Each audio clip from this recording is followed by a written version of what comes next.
2 वर्षापूर्वी जागेवर डाळिंब होतं 120 रुपये किलो. माणसंच नीट बोलायला. बायकोला स्कूटीन पोरीला लुना, बापन पोरे एकाच दाब्याव. देवाच्या डोक्याच्या बाहेर झालं तर एकादशीला अंड्याच्या पोळ्या खायची. मग देवानं तेले नावाच्या रोगाला फोन केला, खंदूनच टाकली. स्कूटी गेली, लुना गेली, उरली होती तारत्याची क्वार्टर प्याला, मोकळाच केला. 2 वर्षापूर्वी जागेवर डाळिंब होतं 120 रुपये किलो. माणसंच नीट बोला. सभा म्हणजे काय? जुन्यांनी नव्याला नाव ठेवले, नव्याने जुन्याला नाव ठेवले, आणि येड्यानी 200 रुपये रोजानं ऐकणे. त्याच्यात काय मोक्ष आहे का मुक्ती आहे का साप? एवढंच भांडण आहे. फक्त आम्हाला खुर्ची पाहिजे, तिकडं तुमचा भात वाहून जाऊ द्या. घे ना काय काय घेणं नाही जगाला. बरं आपणही बधीर होईल, 100 रुपये घेऊन बटणं दाबेल. आपली काय दानत आहे काही बोलायची?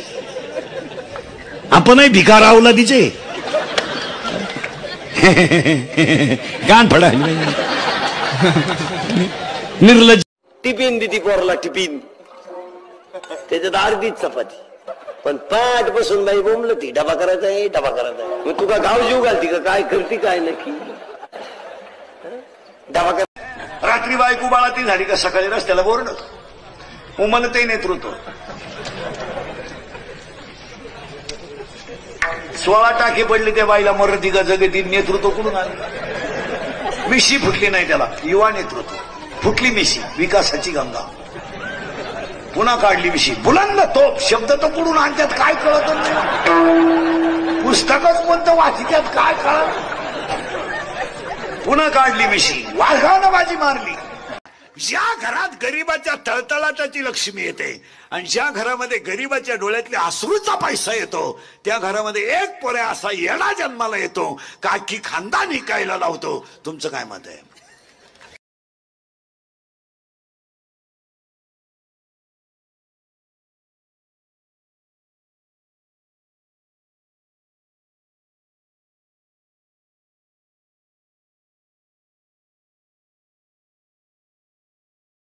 काशीला गेला. कशाला गेला?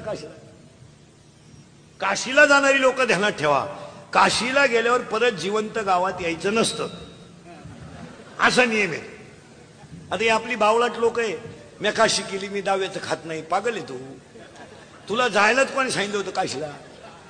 काल झक मारायला गेला तू काशीला. गाई दुधाला कमी पडली, दोन्ही पोरं वायली निघली, हीच काशी झाली. पोरगी लग्नात नाचती, पुरी नाचत्यात लग्नात. पाटलाच्या देशमुखाच्या 96 कोळी खानदान घराण्यातल्या पोरी लग्नात नाचत्या डीजे पुढं. चुम्मा दे गाण्याला. आणि तिची आई पाहती दरिद्री, मोबाईलनी टाकी ती पोरी. हो काही माही गुड्डी ताल धरती म्हणली. तुझी गुड्डी जेव्हा खाता गड्डे घेऊन पळून जाईन तो कळन. पोरगी पळून गेल्यावर आई म्हणती मला अंदाज आलता बरं का, तू काय ध्यानाला बसली होती का? बावळ्याचा बाजार झाला सगळा.